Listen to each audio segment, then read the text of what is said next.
చేసేది ఆటన సిక్కలానా పరువు పరువు అంటూ తీస్తిరిగదనే పరుగు పానం పోయినంక మోగేదే డప్పుల దరువు ఉండదనికే హాని పిల్ల పాపాలతోని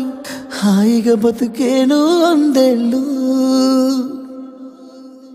నువ్వు పూలు అల్లుకొని పోతున్నవే అత్తగారింటికి నీ పూలు జల్లుకొని పోతున్ననే కాలే కాటికి నువ్వు పూలు అల్లుకొని